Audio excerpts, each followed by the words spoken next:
Dit is IDC Records.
Jawel mensen, jawel. Hij is weer terug. Hij heeft het gewoon weer gefixt. Ja, zoals ik al zei, 9:15 was ik weer terug. En ik heb nu al coole, mooie reacties gehad. Ook op mijn vorige video over dit soort mysterieuze complotten. Waarin me echt door bepaalde YouTube-figuren echt gewoon gesmeekt werd van... alsjeblieft, ik roep je op, haal dit offline. Je kan de mensen niet van deze desinformatie voorzien. Oké. Maar net ook wel weer een heel ander terechtpuntje van QNV volgens mij hè, in mijn Telegram. Oh wacht, ik zie het hier staan in mijn Telegram, dan zal ik het er gelijk even bij pakken. Want die had heel terechtpunt, ja maar geloof jij dan in ik had het net over atoombommen op grote hoogte die ze lieten klappen en alles. En dat natuurlijk met duizenden kilometers per uur daarheen wordt gestuurd. Of überhaupt raketten die opstijgen, duizenden kilometers per uur of per seconde, weet ik van wat. Geloof je dat dan ook? Want dat is namelijk ook een hoax. En inderdaad, dat... ben ik ook gaan realiseren, ook eerder al hoor. Dat is TNT gewoon. En het zal ongetwijfeld niet zo'n ongelooflijk hoge snelheid bereiken als ze dat allemaal afvuren. Het zal ongetwijfeld een hoge snelheid zijn voor ons, maar niet die fenomenale snelheden. Dat kan ik me allemaal inderdaad niet voorstellen. En zullen zij ongetwijfeld zich veel machtiger voordoen dan dat ze eigenlijk zijn. En hij zei altijd, hij zegt trouwens, ik zal eventjes kijken of ik het hier naartoe kan halen, ja. Want hij zegt hier ook van, er worden veel fabeltjes verteld, ook in de Flat Earth scene. En ik ben een van de langzittende Flat Earthers, maar iedereen negeert mij omdat ik al hun onzin debunk. En dat doe ik ook van de ballers, of de ball Earthers dus. Die gasten horen bij dezelfde club en doen alleen maar debatteren en battles en houden mensen bezig met onzin. Ben ik helemaal met je eens. Dus laten we ook vooral de waarheid nemen zoals die is en er iets mee doen. Of het meenemen in onze beschouwingen. Flat Earth is niet het einde. Het is ook niet de complete beschrijving. Maar ik vind het een mooie noemer van alles wat voor mysterieuze feitjes over onze wereld... wat vanuit deze community naar voren komt. Het feit dat het zwaar gecensureerd wordt en helemaal volgebouwd wordt met natuurlijk al die NASA shit en al die tegen de wetenschappers die ze als wetenschappers tussen haakjes... vanuit NASA die heel erg bezig zijn om dus vooral het Flat Earthers te debunken, wat totaal niet lukt. En waarin ze dus ook heel veel geld spenderen om dus zogenaamd die gekke Flat Earth theorie maar ongeloofwaardig te maken. Want debunken kunnen ze niet. En zoals je zelf al weet als langzittende Flat Earther is dit sinds 2013, 14 niet meer weg te denken. Of het staat nog steeds overeind bedoel ik, weet je. En is ook zeker in die beginperiode natuurlijk een van de meest gezochte termen van Google geweest... wat Eric Dubé zegt, weet je wel. Eric Dubé heeft me op dat punt mijn ogen geopend. Ik weet niet hoe het met jou zit, QNV. En, oh wacht, ja, we zijn niet trouwens die kerel die ook met die hele grafieken en zo stuurde, toch? Met die hele, dat was met die animatie had je gemaakt. Was jij dit toevallig? Of nee, dat was iemand anders volgens mij. Nou goed, in ieder geval, QNV. Ik weet niet wat je kanaal is, man. Nou, weet je wat, anders gaan we, ik weet het niet, het is een beetje onduidelijk, anders gaan we gewoon een keer een podcast maken over, gaan we met elkaar in gesprek, weet ik veel. Laten we gewoon dus inderdaad de feitjes naast elkaar leggen en kijken hoe ver we komen, toch? Ik sta open voor alles en ik ben in ieder geval zeker dat hetgeen wat we geleerd hebben en altijd hebben beseft, of weet ik wel, althans altijd is aangeleerd, dat het in ieder geval gelul is. En dat we dus een nieuw wereldbeeld moeten creëren. En alles wat logisch klinkt voor mij, dat wil ik aannemen. Dus ik vind het een mooi plan om dat een keer te gaan ondernemen. Ik zal even contact met jou houden. Hey, nu gaan we kijken naar weer zo'n ding. Misschien is het de laatste keer dat je naar mijn kanaal kan kijken. Dus mocht ik nou na vandaag mijn kanaal kwijt zijn om dit, dan kun je... Ik heb een link onder dit filmpje met mijn backup kanaal. En dan is het Haantje de Voorste backup op YouTube. Volg me in ieder geval op Telegram, dan krijg je altijd de meest recente link. En anders zoek iets op de Haan, komt dan het goed. Weet ik veel, het is overal te vinden. Het is niet alleen YouTube waar ik uitzend, maar dat maakt niet uit. Deze documentaire mag blijkbaar niet op YouTube bestaan. Ik kon hem ook nergens op YouTube vinden, dus ik heb hem, ga gewoon uitzenden. Kijken hoe ver we komen, toch? Het is zo, dit is, even kijken, TABOO Conspiracy. Dat kanaal is ook natuurlijk al lang verwijderd en niet meer te vinden. En al 10.000 keer opnieuw begonnen, het zal allemaal wel. Deze documentaire duurt maar 40 minuten, niet zo lang, maar hij is super overtuigend. Nou kan ik zelf een beetje rommelig zijn en niet heel gedetailleerd of misschien een beetje vaag af en toe, maar in de richting van de waarheid, omdat ik het ook niet helemaal exact qua detail weet. Maar als we het over details hebben, mensen, en over feiten, dan probeer dit maar eens te debunken. En je zal zien dat met de reden dit dan zogenaamd overal verbannen wordt. Want dit is namelijk zo'n overtuigend, zo kant-en-klaar klontje verhaal. Het feit dat dit inderdaad dan bestaat, iedereen dit zou realiseren en iedereen dit ook zou accepteren als een waarheid. En dan gaan realiseren dat we ongelooflijk, kan niet anders dan dat we in de maling zijn genomen. Kijk naar deze gepresenteerde feiten. En nou, zeker voor iemand anders in de chat, even kijken, wie was het ook alweer? Dat was, hoe heet die ook alweer? Want had ik vanmiddag een discussie met Christ. Ik weet niet, Christ met een T erachter, Christ. Ja, oké, goed. Met Christ dan, hè? Die was eigenlijk heel benieuwd naar de reportage, omdat hij een verwend gelover was in de baltheorie of in de ruimte, wat dan ook. En dat neem ik zeker niet kwalijk, dat heb ik zelf ook jarenlang gemotiveerd vastgehouden als wereldbeeld. Maar goed, deze gaat je zeker weten, omverblazen en 100% overtuigen, dan dat we dus met te maken hebben met... Dus niet alleen grote misleiding, maar een hele gerichte satanische samenswering, mensen. TABOO Conspiracy en dan NASA, the Moon Landing en other NASA Fakeries of zo. Ik ben nou benieuwd, althans ik heb hem al gezien natuurlijk, maar weet je, deze moet je zien. Dus we gaan er eventjes doorheen, jongens, 40 minuten komt die aan. But romanticized nostalgia is not the main reason that people cling so tenaciously, often even angrily, to what is essentially the adult version of Santa Claus, the Easter Bunny, and the Tooth Fairy. What primarily motivates them is fear, but it is not the lie itself that scares people. It is what the lie says about the world around us and how it really functions. For if NASA was able to pull off such an outrageous hoax before the entire world and then keep that lie in place for 4 decades, what does that say about the control of the information we receive? What does that say about the media and the scientific community and the educational community and all the other institutions we depend on to tell us the truth?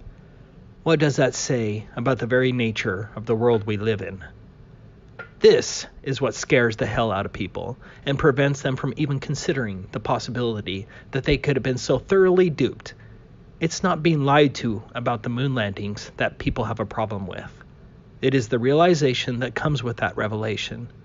If they could lie about that, they could lie about anything. Dave McGowan, wagging the moon doggy.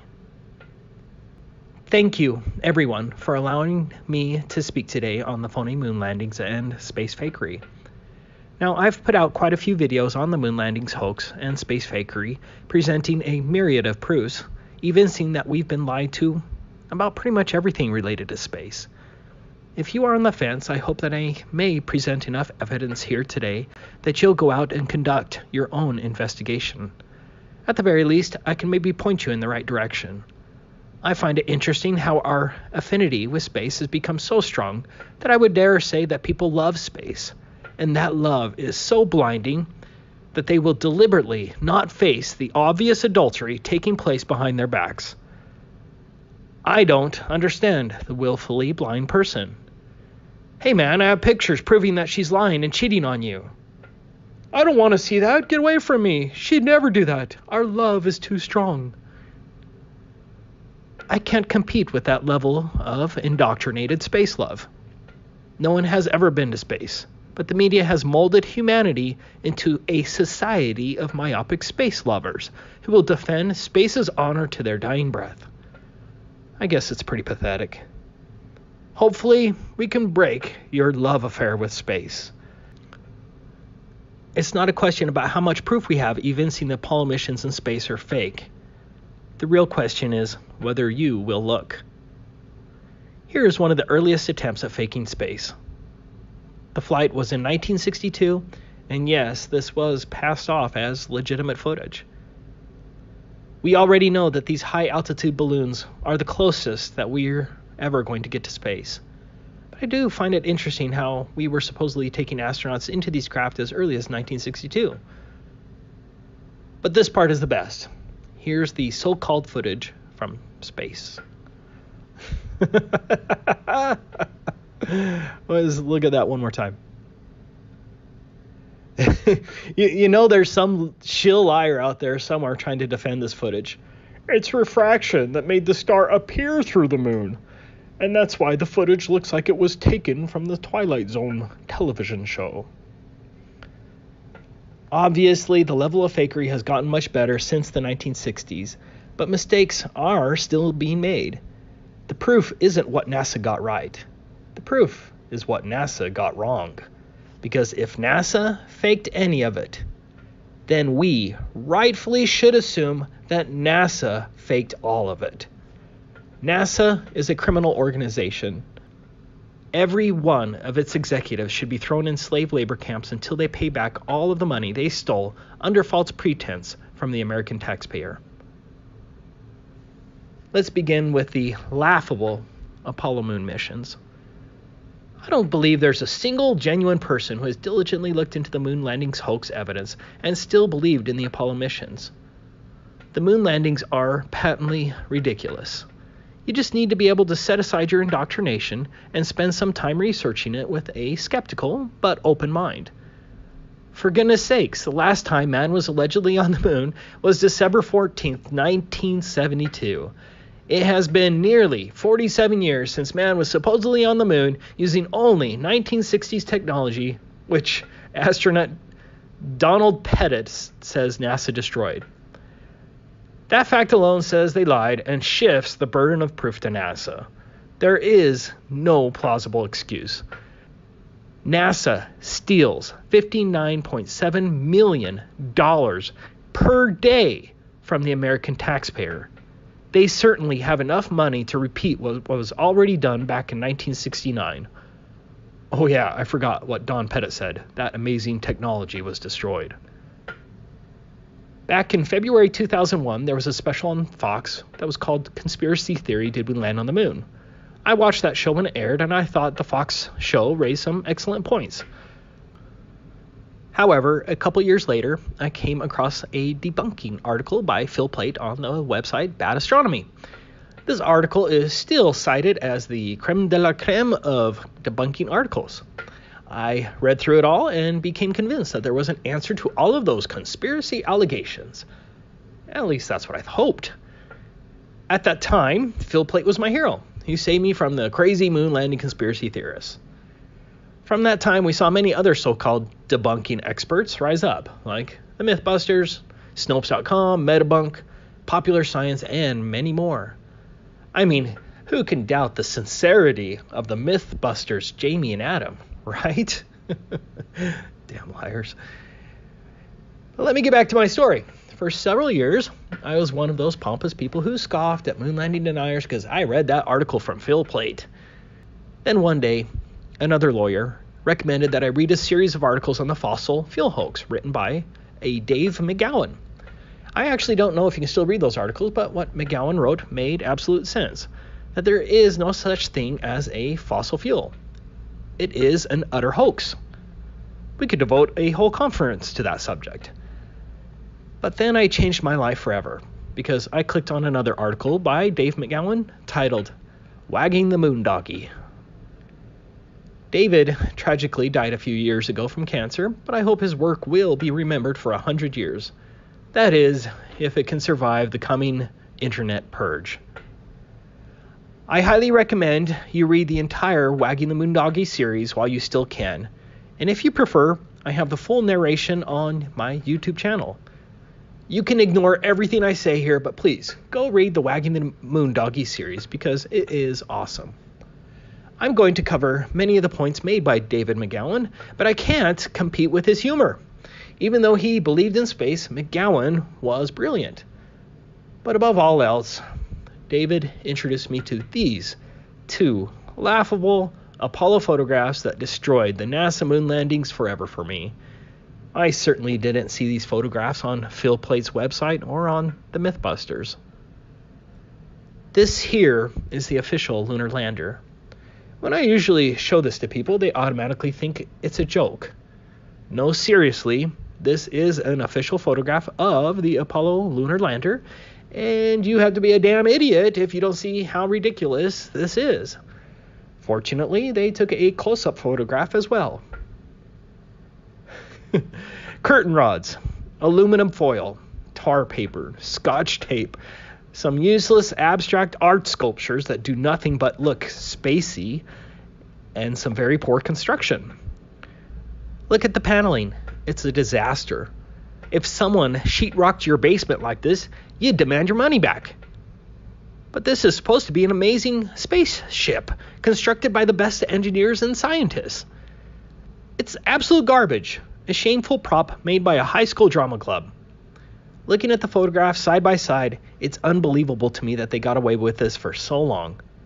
Are academics, scientists, and engineers so institutionalized that they can't see how absurd this is? It's incredibly stupid. I'm sorry, but this is not a spaceship, so this brings me to proof number 1, the lunar lander joke. There are so many problems that this entire presentation could be on the lunar lander. The first huge problem I want to discuss about the lunar lander is the fact that it was never flown on Earth. Not even once. Please go and try to find a video of astronauts getting some flight time in this piece of junk. Just think about it. This drama prop was never, even allegedly, flown by an astronaut on Earth in front of a camera. In fact, besides NASA's alleged dubious pictures in space, there is zero proof that this alleged vehicle could actually fly. This comical contraption, after traveling 234,000 miles in space, supposedly fell from lunar orbit at 4,000 miles per hour, and this difficult maneuver was never practiced. The lunar lander landed in poor visibility on very rough, crater and boulder-infested terrain that was all the same Portland cement color. Just imagine how easy it would have been to hit a boulder or fall into a crater when you only have these small windows flying over terrain that all looks like Portland cement. This difficult type of landing was never practiced. The lunar lander ascent stage then supposedly blasted off the moon, again achieving 4,000 miles per hour to rendezvous up in space with a spaceship that had been orbiting the moon dozens of times. Again, this maneuver was never practiced on Earth. Here is Armstrong flying one of the much smaller so-called training vehicles in optimal conditions. In this vehicle, he has full visibility and there is no rough terrain. The accident almost killed Armstrong, but he wasn't alone. 3 of the 5 training vehicles crashed, and the training vehicles were much smaller, had much better visibility, were flown in optimal conditions, over runways, in daylight, were never flown in situations similar to what would be experienced on the moon, and still, 3/5 of the training vehicles crashed.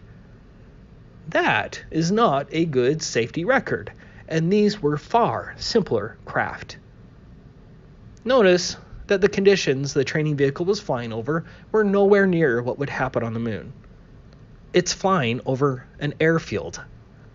You'd think that NASA would want its astronauts trained to fly in low visibility over rough, rocky terrain so that its astronauts would have practice not hitting a boulder or falling down a crater.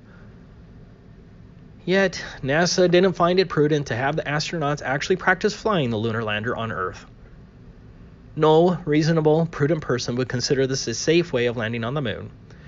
Could you imagine what would have happened if Apollo 11 crashed its untested lander and the astronauts all died a horrible death, and the public found out that NASA never actually had the astronauts practice flying the lunar lander multiple times on Earth? NASA would have been defunded forever, and its managers would have probably gone to prison. There's simply no way that NASA would have taken such a risk, and there was only one way NASA was guaranteed 100% success, and that is by faking it. Next, they want you to believe that this piece of junk could support life up to 3 days on the moon. What kind of life support would be necessary? What kind of air conditioning would be necessary in the harshest environment imaginable? The temperature on the moon allegedly varies from negative 387 Fahrenheit at night to 253 Fahrenheit during the day. The Apollo 17 astronauts supposedly re-entered the lunar lander on 3 occasions after even driving around in a dune buggy. What kind of dust-absorbing system did it have? Where were the batteries to give it power for 3 days? How much oxygen did it have to repressurize on each occasion and last for 3 days? How was there so much room in the lunar lander that NASA was able to attach a dune buggy on later missions? Did NASA have the foresight to leave a large trunk for a fold-up dune buggy with tires and large 1970 batteries? What about all of the bulky experiments? Where did they fit? The lunacy of the lunar lander should be enough to convince any thinking person that the moon landings were fake. But we can't stop now. Exhibit 2. Kubrick's Apollo 11 lunar docking footage. So, after the astronauts were able to play around on the moon up to 3 days, the astronauts had to hop back into the ascent stage of the lunar lander and blast off the moon and catch up with the command module that had been orbiting at 4,000 miles per hour up to 3 days. Fortunately, the NASA astronauts knew exactly where the command module was after it had supposedly traveled 768,000 miles. It's also important to note that not one person on Earth was able to film this command module orbiting the moon with a telescope.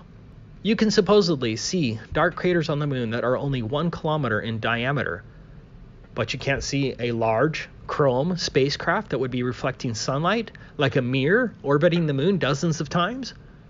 There should be dozens of amateur astronomy videos showing the command module orbiting the moon, but they don't exist. But I especially love this Apollo 11 redocking footage. This is absolutely ridiculous. These are 1960s special effects and are obviously fake to even a child. Look at the jerky motions. Look at the total lack of thrusters being used.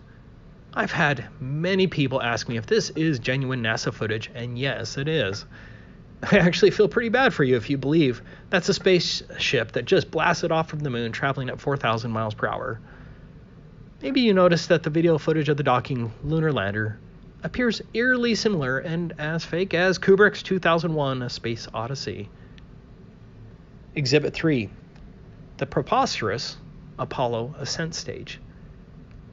The last video was shockingly ridiculous. Again, it's unbelievable that anyone with a brain, let alone a degree, believes that was a real spaceship traveling at 4,000 miles per hour docking in lunar orbit. Institutionalized conformity is amazingly powerful, as even individuals with a PhD won't allow themselves to question their institutions. But this gets even better. This is official NASA footage of the Apollo 15 and 17 ascent stages. Remember, the engine was never even allegedly turned on beforehand. In addition to the preposterous and obviously fake footage, NASA claims that it used a remote control to operate the camera on the moon buggy left behind, and then beamed that video footage back to Earth 234,000 miles away. We didn't even have decent television remote controls in 1972, but NASA could not only operate the camera from 234,000 miles, NASA could also pan up and follow the lunar ascent stage and zoom out all in real time without delay. Look again, the camera zooms out and pans up in real time, and this remote control was supposedly 234,000 miles away. That ladies and gentlemen, is impossible. Does anyone here actually think this looks real? One other thing. Notice that there is no thrust from the nozzle. Yes, there should have been a huge flame and obvious light source from the nozzle. Exhibit 4. No blast crater and no scorching. This is a 7,500 pound thruster. Look at its power. Look at its heat. Look at the light it creates. Look at the dust it kicks up. And yes, the Apollo astronauts claim that its lunar lander also kicked up dust, and the phony footage shows the same. The Apollo lunar lander had a bigger thruster at 10,000 pounds. Obviously, the 10,000 pound thruster failed to displace or scorch any of the lunar soil. In one case, you can see the nozzle is actually bent as it collapsed on the surface. The nozzle is literally buried in the ground, and still it did not affect the lunar soil. It's very clear a crane sat this lunar lander down on the soil. There was no rocket. Exhibit 5. The Marionette Astronauts. I already touched on this in my last video, but the evidence is compelling. The astronauts were dangling from wires, and you can see it multiple times. This video proves that the astronauts did dangle by wires. There really isn't much more to say then. How in the world do you believe in this nonsense? Exhibit 6. The unmistakable Apollo movie backdrop. You can clearly see the use of 1960s movie artificial backdrops here. It's obvious. The backdrop lines are visible throughout all the missions. In this case, you can even see the carpet used to blend in with the backdrop. No reasonable person can deny that these are movie backdrops. This was not filmed on the moon. Exhibit 7. Thousands of studio quality photos. Our NASA actors were able to impossibly produce thousands of studio quality photos. What's wrong about that? It is the fact that the astronauts did not have the ability to use the viewfinder to frame their shots, or to manually adjust aperture, focus, or shutter speed, and do so all without the benefit of secondary light sources. But the astronauts managed to do this nearly every time. This can't happen in real life. Here's how McGowan put it, skipping ahead 2 sentences. Simply stated, it would not have been possible to capture any of the images allegedly shot on the moon in the manner that NASA says they were captured. Back in the day, you see, and the younger readers may again want to cover their eyes, cameras weren't all that smart, so everything had to be done manually. The photographer had to manually focus each shot by peering through the viewfinder and rotating the lens until the scene came into focus. The proper aperture and shutter speeds had to be manually selected for each shot as well to ensure a proper exposure. That required peering through the viewfinder as well to meter the shot. Finally, each shot had to be properly composed and framed, which obviously also required looking through the viewfinder. The problem for the astronauts is that the cameras were mounted to their chests, which made it impossible to see through the viewfinder to meter, frame, and focus the shots. Everything, therefore, was pretty much of a guess. Focusing would have been entirely guesswork, as would the framing of each shot. An experienced photographer can accurately estimate the exposure settings, but the astronauts lacked such experience, and they were also handicapped by the fact that they were viewing the scenes through heavily tinted visors, which meant that what they were seeing was not what the camera was seeing. To add to their troubles, they were wearing space helmets that seriously restricted their field of vision, along with the enormously bulky pressurized gloves that severely limited their manual dexterity.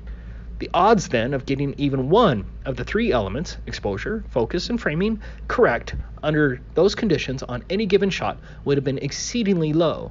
And yet, amazingly enough, on the overwhelming majority of the photos, they got all 3 right. The fact that NASA astronauts took 5,771 photos is another major issue as well. Here's how one commenter put it. NASA wants the world to believe that 5,771 photographs were taken in the combined time of 4,834 minutes over an alleged 6 missions.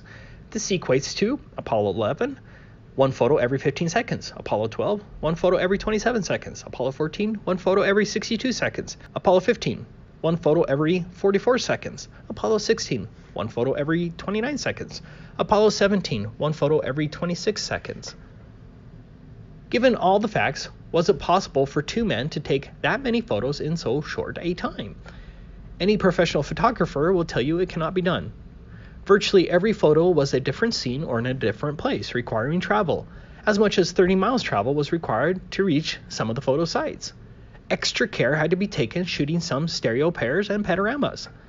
Each perfectly exposed and perfectly framed picture was taken on a chest-mounted camera without a viewfinder, using manual camera settings with no automatic metering, while wearing a bulky spacesuit and stiff, clumsy gloves. The agency wants the world to believe that 5,771 perfectly exposed and perfectly framed photographs were taken in 4,834 minutes. If nothing but photography had been done, such a feat is clearly impossible, made even more so by all the documented activities of the astronauts. Imagine 1.19 photos every minute that men were on the moon. That's 1 picture every 50 seconds. The secret NASA tried to hide has been discovered. The quantity of photos purporting to record the Apollo lunar EVAs could not have been taken on the moon in such an impossible time frame. Exhibit 8. The Liars Press Conference. One of NASA's biggest blunders in 1969 was the fact that it didn't hire very good actors. On August 12, 1969, Neil Armstrong, Michael Collins, and Buzz Aldrin attended their first major press conference. This is the first big conference of the Apollo 11 astronauts, and it was only 2 days after the astronauts were released from quarantine. Their faces tell it all. They are not happy with what they are doing. They look like they were being forced to tell a lie, and they showed no excitement that would accompany 3 men who walked on the moon. But the funniest part to me is when one of the reporters asked whether they could see stars while on the surface of the moon. Armstrong said that he couldn't recall seeing stars, and then Michael Collins added that he didn't remember seeing any. You can see Armstrong was bothered by Collins's answer. Collins's answer is hilarious because Michael Collins was never on the surface, and so he had no reason to answer the question. In addition, Michael Collins was the pilot of the command module, and he would have allegedly seen the most amazing show of stars on the dark side of the moon, better than any person that had lived up till that time. Michael Collins supposedly saw the dark side of the moon 27 times, and he doesn't remember seeing any stars. Exhibit 9. The ridiculous lunar rover. First, how in the world did NASA plan for a fold-up dune buggy to attach only on the later Apollo flights? The lunar rover was only used on Apollo 15, 16, and 17. Are we to believe that NASA left a big trunk for a fold-up dune buggy in the designs of the lunar lander? It had wheels, it had batteries, it had seats, a satellite dish, and other components in addition to the frame. That's not something that you fit in your luggage. Next, the fold-up dune buggy was on one side of the craft. Was it not a concern for NASA to test fly the lunar lander with extra weight on one side of the craft? Of course, NASA never thought it necessary to perform even one test flight. Next, there was no scientific purpose of the lunar rover other than it looked neat for the movie cameras. This is another instance where you need to apply some common sense. By introducing a moon buggy, which had no scientific purpose, NASA was taking the unreasonable and reckless risk that one of its astronauts would get injured, jostled, cause a malfunction in one of the packs, or break down. How easy would it have been for an astronaut to hit a rock and cause a part of his suit to malfunction, or for the astronaut to get thrown from the vehicle? What if the vehicle broke down after hitting a rock covered in dust? This wasn't a minor risk, as is clearly seen in the photographs. The astronauts had poor visibility and were cruising around in conditions like these, where even the smallest problem could kill the astronaut. There's simply no way that the reckless lunar rover would have happened. What's even more funny about the lunar rover is the fact that it really looks like it was just a remote-controlled car with an action figure. The astronaut never moves from his uncomfortable position. But even more damning is the fact that many times the rover didn't produce tracks, or produce tracks in strange ways. Here is a sampling of photographs of the strange and missing rover tracks.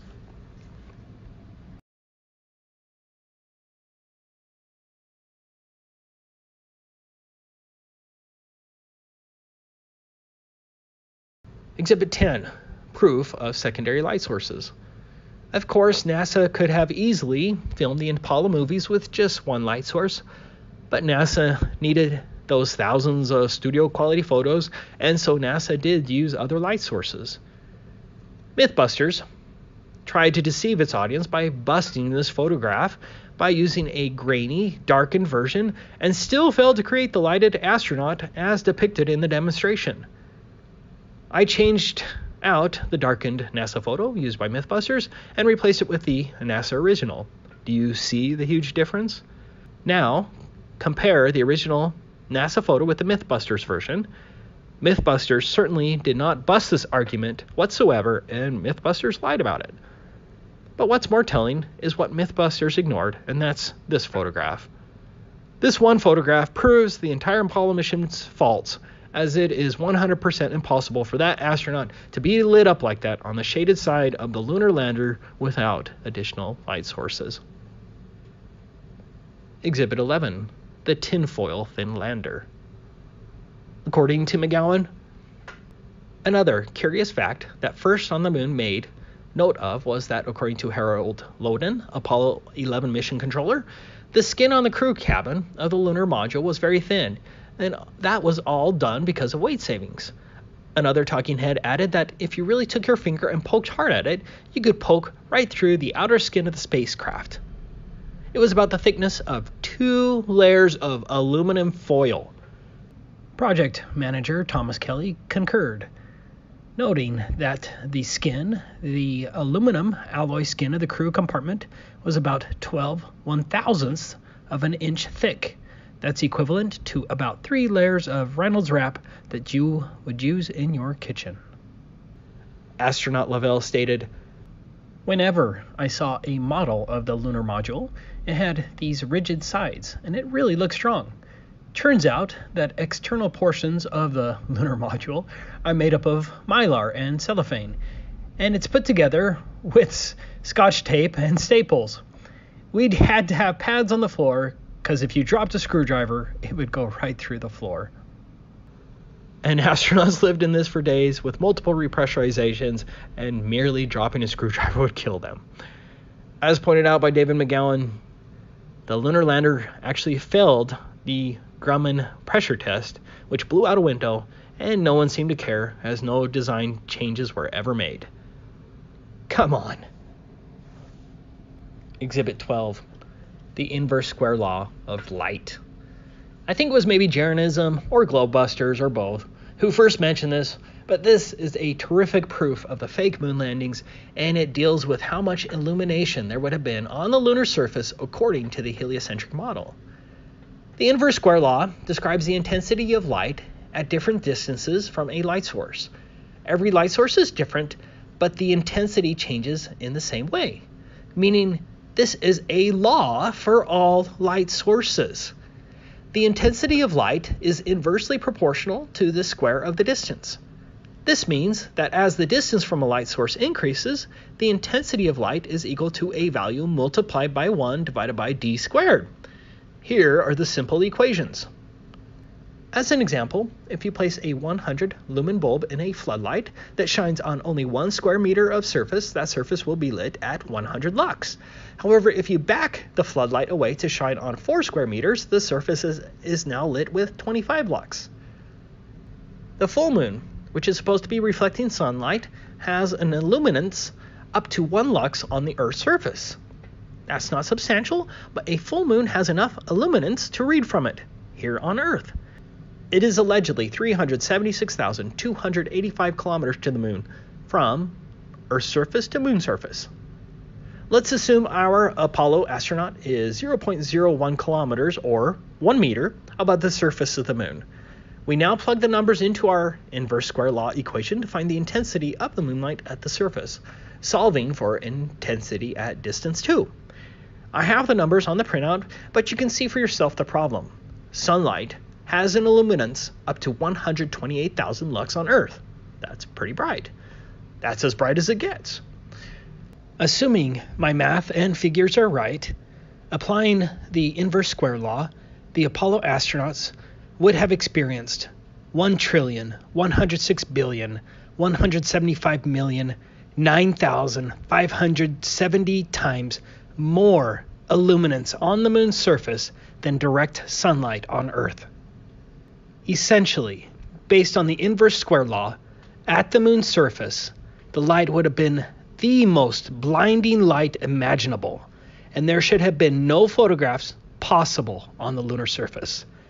This proves, based on physical laws, without a doubt, that there were no Apollo moon landings. There are so many more proofs that I haven't listed, but I'm getting tired.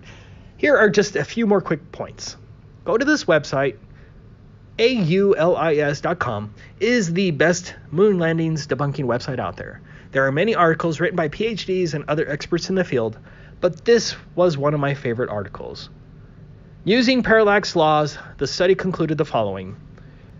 The Apollo 15 photographic record does not depict real lunarscapes with distant backgrounds, located more than a kilometer away from the camera.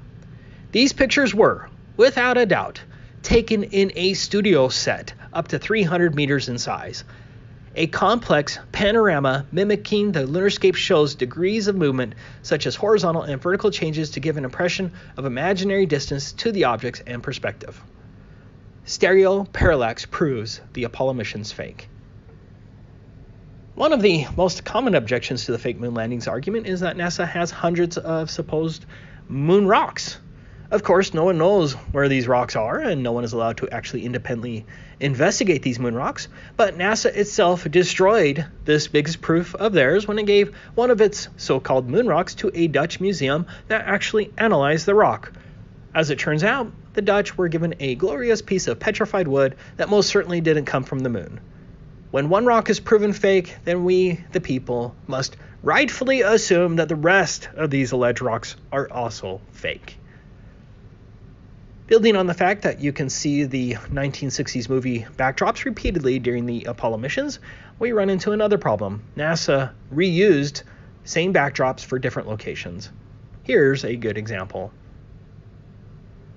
Another point that isn't discussed much, but I think it is a real issue for anyone who has been on a 12-hour flight, you know what I'm talking about.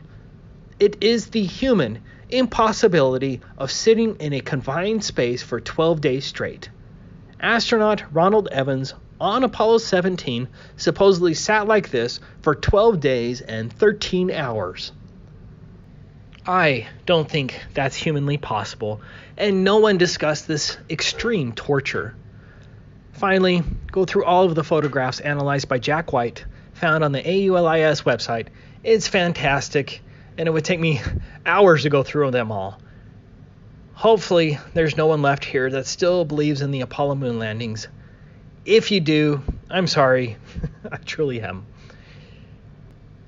Once we agree that they faked the moon landings, and you have to be suffering from a major case of cognitive dissonance not to see that NASA did indeed fake it all, the next question I like to ask is, what are the reasonable implications of the fake moon landings? Here are my 10 implications. First, NASA has perpetrated a tremendous fraud on the world and cannot be trusted. All NASA missions should be presumed fraudulent unless proven otherwise with overwhelming evidence. Second, there will not be a Mars landing anytime soon, and it is right to assume that there is no rover on Mars or even satellite probes being sent throughout the solar system with obvious fake CGI images of space and the planets. Third, all first and second world countries failed to reveal the big Apollo lies and are controlled in some manner. All other landings by China, Japan, Russia, etc. are also likely fraudulent. Fourth, there was no big space race between the Americans and the Russians. It was fake. There was no benign reason to allegedly beat the Russians to the moon by faking the Apollo missions. The Russians were in on the deception, as evidenced by Luna 16. And if you don't know what Luna 16 was, here it is. I always have to laugh at the giant penis. You can't unsee that. Sorry. Fifth, The media cannot be trusted, as the media incessantly praises and repeats the patent lies of NASA, continually reinforces the fraudulent moon landings, and derogatorily labels anyone who rightfully thinks otherwise a conspiracy theorist. Sixth, universities, professors, astrophysicists, engineers, major churches, police organizations, the FBI, the courts, WikiLeaks, politicians, etc. all failed to uncover the obviously faked moon landings. They are controlled, directly or indirectly through conformity. Humanity cannot put their trust in these pseudo-scientists and mainstream institutions. Seventh, SpaceX and every other mainstream source has failed to reveal the fake moon landings. SpaceX receives substantial funding from NASA. SpaceX even speaks of a future Mars mission. SpaceX is also likely fraudulent. Eighth, there were no pictures of the Earth taken from space during the Apollo missions, including the famous 1972 Apollo, the blue marble photograph. Ninth, governments and their lying lackeys and shills can get away with big effing lies. Finally, every thinking independent person should now question all government and academic claims of space, the nature of the universe, the solar system, satellites, the Hubble telescope, the space shuttle, the ISS, and even the fundamental shape of the Earth. Skepticism is the only reasonable position, not conformity. Yes, the space fakery has continued since the Apollo missions. There are so many examples of space fakery now that it is hard to choose which ones to share. I think my favorite one is this augmented reality fail, as the ISS astronaut on the left grabs nothing from the other astronaut and sets nothing down. I love the guy in the background that is zooming around here on a harness back and forth. This wasn't a good day for NASA. And I think I just caught a new mistake. Maybe someone else has already pointed it out. But do you remember this disappearing astronaut? It's a continual shot. And so the naysayers can't claim that it's just splicing two clips together. But here's a similar one, just not as obvious. Do you see how his foot becomes see-through? Anyways, I could go on for days on all the space fakery from all the different nations. Unmistakable, permed hair that flows nothing like it should in a zero-G environment. Bubbles in space, repeated CGI mistakes.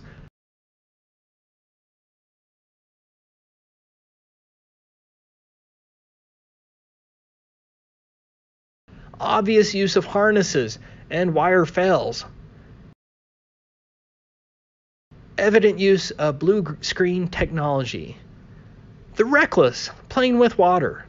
The fact that the ISS was never assembled on the ground for extensive testing before it went into space. The impossible longevity of the valves and seals in space.